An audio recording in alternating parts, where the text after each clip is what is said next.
production of Broad and High is funded in part by the Greater Columbus Arts Council, supporting arts, advancing culture, and connecting the community to artists, events, and classes at columbusmakesart.com. And PNC, committed to Central Ohio, for the achiever in you.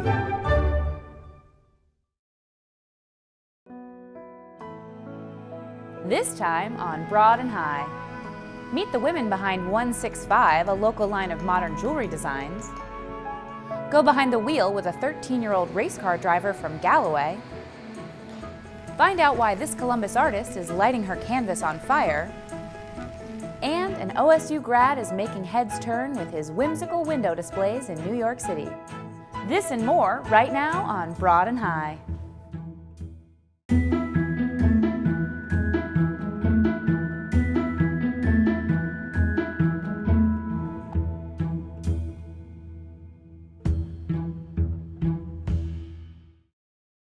Hey everyone, I'm Kate Quickle and welcome back to Broad and High.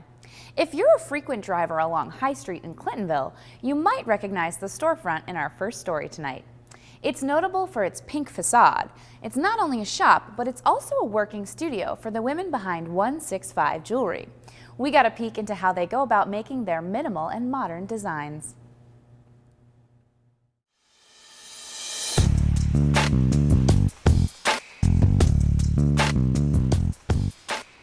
We are in our sweet little lifestyle shop, we call it, in Clintonville, right on High Street.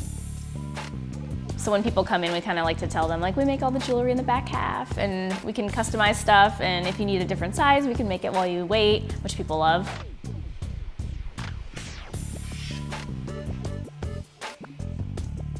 Well, we met working at a boutique in the Short North when I was in college studying jewelry.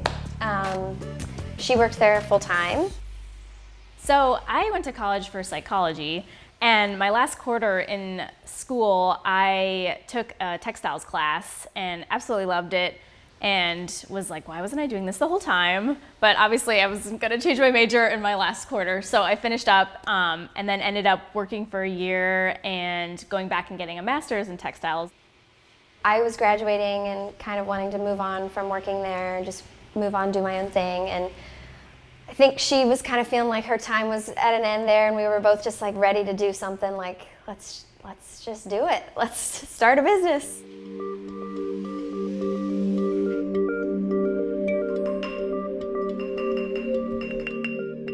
It was named after my mom's home address, which is in Delaware. She has since moved, and it was just kind of an important house for us. She didn't actually live there that long. It was only 5 years. It was right after my parents divorced, and it was kind of when her and I became really close, was in that house. And I just wanted the brand to be kind of a nod to her, but I didn't want to name it Angie Shrigley.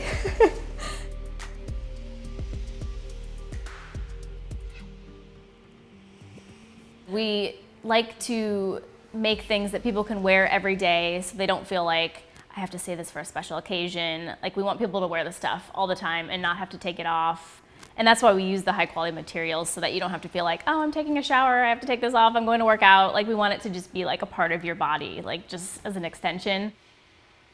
And then also we do try to do a quirky take on like a regular thing. Like, for example, these earrings, they're like a hoop shape, but they have the little, you know, waviness to them, which I think is really cool and makes it a little bit unique.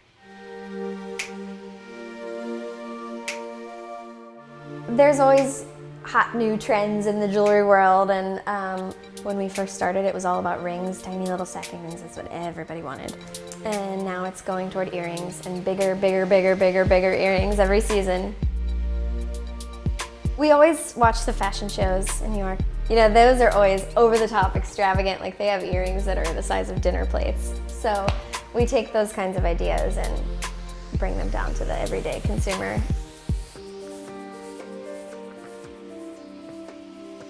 The new collection has some acrylic, which is a new material for us. We just have always been wanting to introduce color into the collection because obviously our brand is so colorful and so lively. We wanted to translate that to the jewelry. So this spring, summer, you will be seeing some colorful pieces.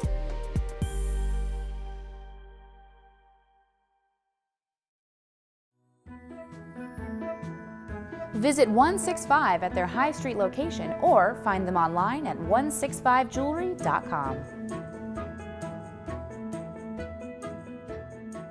Every winter for more than 60 years, the Ohio Expo Center has been home to quarter midget racing, where drivers can start as young as 5 years old. 13-year-old Jacob Denny of Galloway has been racing since 2011, just shy of his 7th birthday. Our contributing producer Kenny Sato brings us this story.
I started racing when I turned 7, and I've been doing it ever since. My dad, I used to go watch him race, and I think one time they had like the cars that I race now go around the track, and I told my dad I wanted to do that.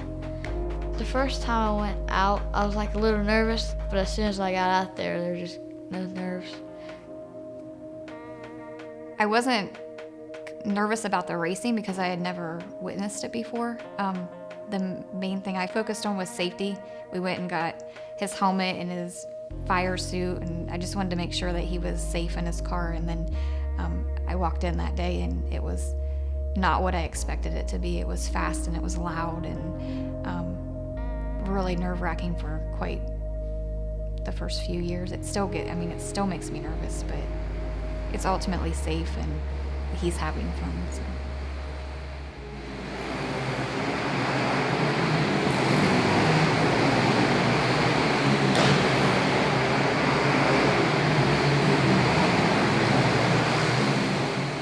Quarter midget racing is the stepping stone to learn the skills to drive a race car, handle speed, and then as you grow older, you progress into bigger cars and so on. These cars here are full race cars. They're not a go-kart. They're not a yard cart. They can reach speeds probably about 60 miles an hour, I would say. We start our season at the Ohio State Fairgrounds at the Buckeye Winter Nationals. It's been around for 61 years. It's the place Jake learned to race. It was the very first time he'd ever been on a racetrack was the Buckeye Winter Nationals. The indoor races are what many consider to be a national event. There's people that come from all over the United States to race at the Ohio State Fairgrounds, believe it or not. If you've never been to a race, it would be the one I would point you to. Yeah, in the quarter midgets, you can start practicing when you're 4.5 years old and race when you're 5. And that's all up to the parents. It's if they feel they're mature enough at 5 to get in a race car and understand the flags and go around without hitting cars and guardrails. That's the parents' choice. We chose to let Jake read first. I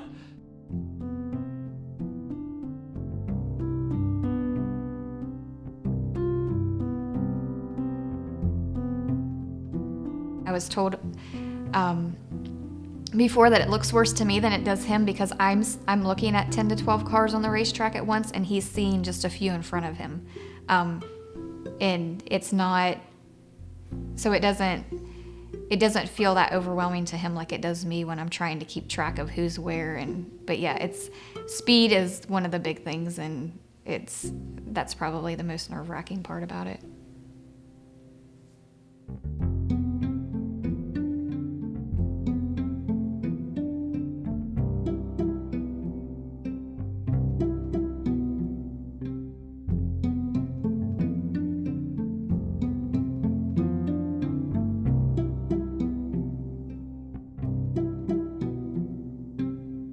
Like, instead of like having a big team, like you get to spend time with your family and then get to see your friends at the racetrack. I think it's nice because you don't have to like worry, because you're always with them, and like if you think of something like when you're not racing, you don't have to like go somewhere and tell them. You can just like, they're right there and you can just tell them. It's a family-oriented sport, and you're constantly there together, traveling together. There's not very many weekends that you have free, so if you're in racing, even as you continue to grow older in your racing, your weekends are at the racetrack. So I don't see how too many parents have to worry about where their racer is at and what they're doing because they're with their family. Yeah, the one thing that makes this work is that we're always together. And like Jamie, she didn't know much about racing until we got into this, and now she knows everything about racing, and not that she stands over me and works on the cars, but she works in the towers and scores and just meets with other families and tries to help them the same way we were trying to learn when we got in. And it's not just on the track. It's like we load into the RV and we're all together. We spend more time on the road than we do at our own house. Our house is a strange place, not the road. I've never won a national championship or a race. I'd like to try to do that and get one, or like become a NASCAR or IndyCar driver over the long term.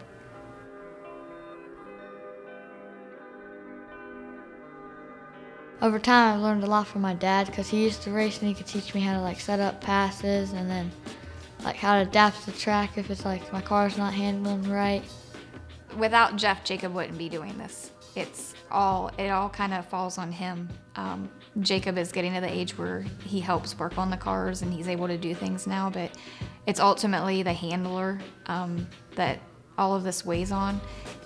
He teaches Jacob a lot and how to handle certain situations, and then that's where his competitiveness comes from too, is his dad. Off the racetrack, at home and at school or wherever we go, Jake's pretty shy and keeps to himself. But he gets to the racetrack and he sees his buddies and he comes to life. This is his element. My father raced, my brothers raced, I raced, so he's grandfathered into this racing thing. So we've done it our whole life, and then to watch him, I think he may be the best out of all of this. So it's pretty cool to watch.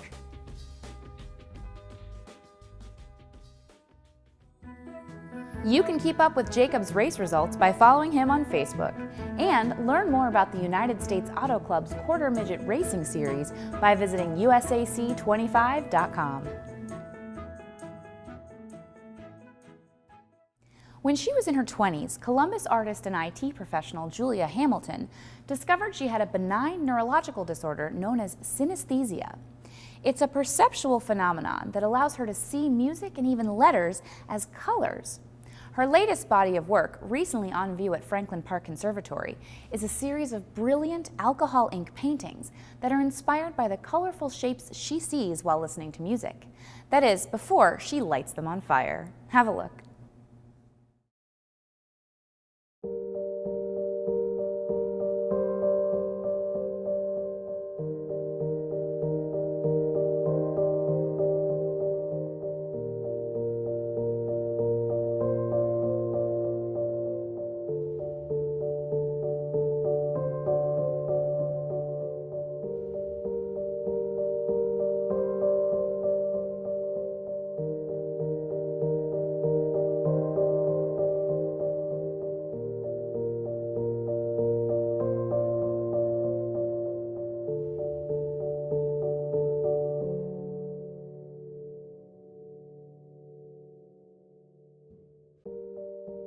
So we are in the Cardinal Health Gallery and we are looking at Julia Hamilton's work.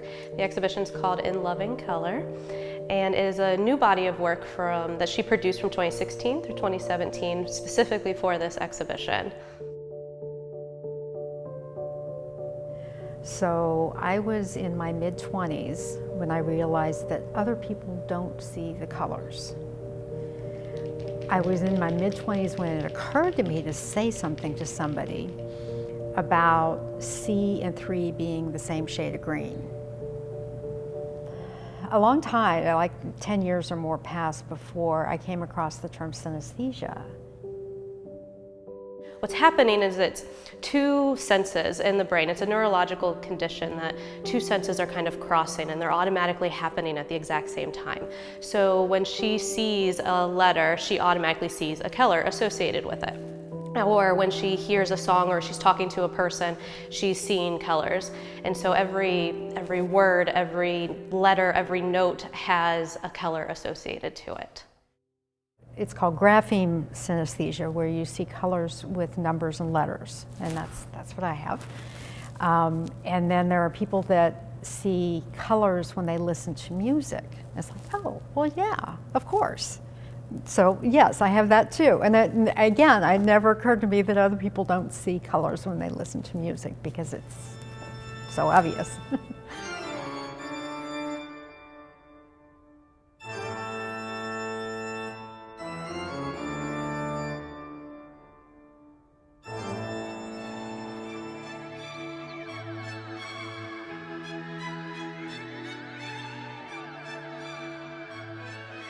So each piece in the gallery is focused on one particular song. So one piece is one song, another piece is another song, and it's her interpretation of how she, when she hears the song, what she's seeing when she hears it at the same time.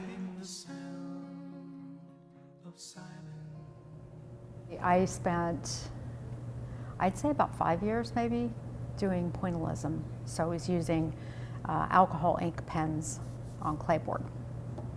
And then my style changed, it evolved over the years, so I started doing intricate shapes and sort of developed a vocabulary of shapes that I use and went abstract.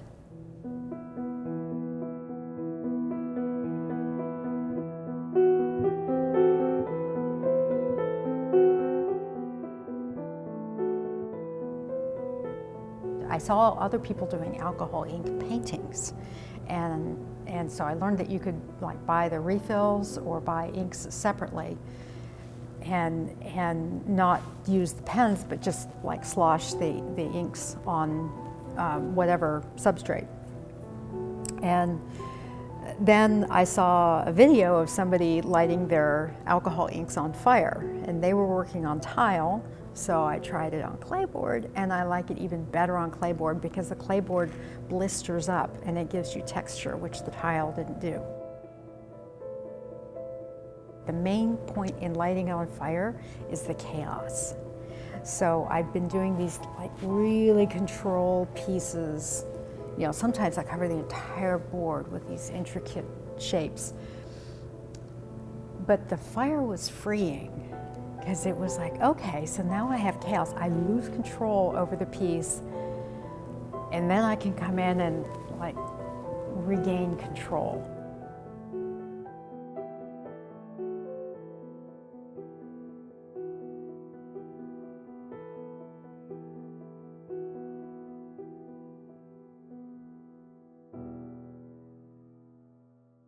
It's a masonite board. And then it's got this clay coating on it. And when the alcohol burns off, it goes out. It doesn't burn for very long. So I've never had a board go out of control. I've never had to use my fire extinguisher, but I do keep it handy just in case. Learn more about synesthesia and how it influences her artwork by visiting artbyjuliahamilton.com. And be sure to check out the latest interactive gallery display at Franklin Park Conservatory, where visitors can interact with the flora and fauna that digitally grows around them. Learn more at fpconservatory.org.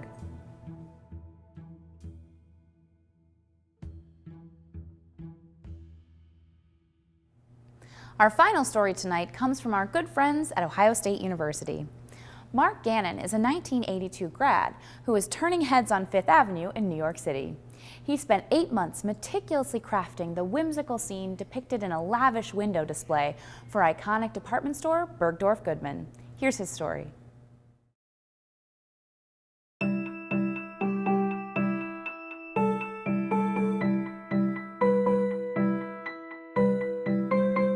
The premise for the windows was a homage to cultural institutions in New York City.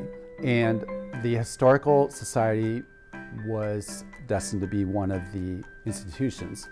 My friends at Bergdorf's knew about my interest in history and immediately said that this was going to be my project.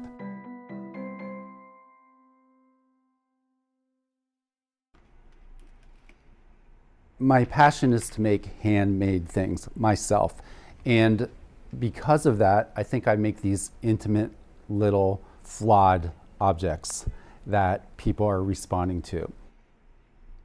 This piece here was the sample for Bergdorf's for the proscenium that goes all the way around the window. I start out with foam core, I do my drawing and then I carve it out, and then after everything's carved, I cut little pieces of bubble wrap and I build up the surface so it has a relief feel to it. And then once the bubble wrap's on top of there, I cover it with masking tape, and then I put a varnish on top of that and then paint over top of it. I moved to Columbus and received my BFA from Ohio State in the early 80s. Once I got into Ohio State, I found myself submerged in this world of people that thought like me all along. But the best part of Ohio State was the people. I'm still very good friends with many of them.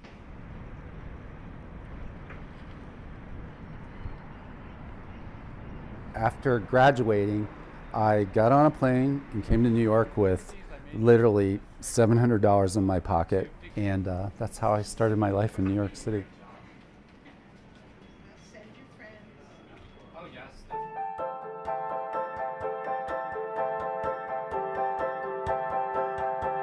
Okay, these two large figures here are from the turn of the century board game, like a Monopoly game.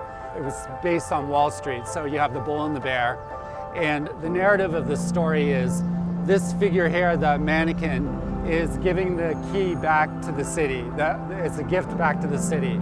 So she's on the steps of the Historical Society, gesturing to the city. Just in terms of location and exposure, it's like the corner of 57th and 5th Avenue. You cannot beat that. I'm seeing this really warm response to it, and standing on the sidewalk really confirmed that for me, and it's been great. I'm so happy with it.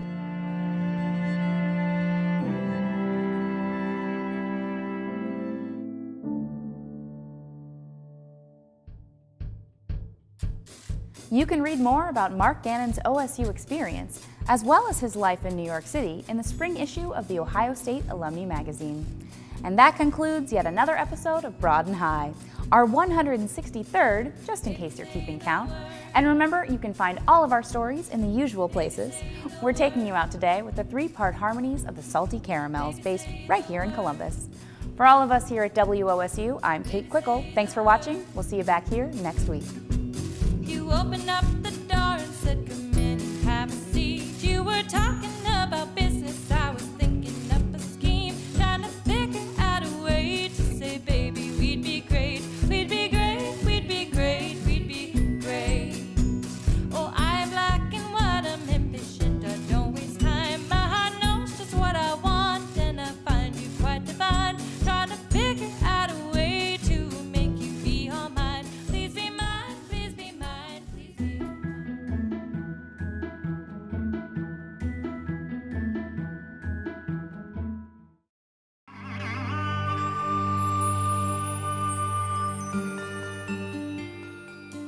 Most people, when they photograph refugees, they photograph the most dire situations where people are in their lowest point. I wanted to make sure that we look at our neighbors equally and not a refugee tourism.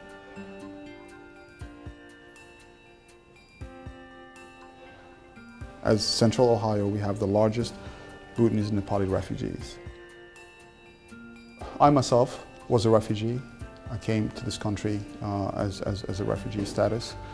Bhutanese and Nepalis are the latest wave of refugees that are coming to Columbus and the United States. I photographed and documented the Somali refugees while they were coming. It was important to me to archive their stories as well. Refugees are an asset and not a liability, and that's important for us to know. Human being, by and large, fears the unknown. Get rid of that fear. These are human beings just like you and I, and they care about their community. They are people, so get to know them.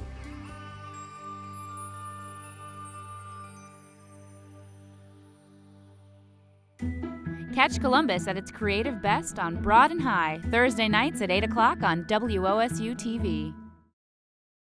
Production of Broad and High is funded in part by the Greater Columbus Arts Council, supporting arts, advancing culture, and connecting the community to artists, events, and classes at columbusmakesart.com. And PNC, committed to Central Ohio, for the achiever in you.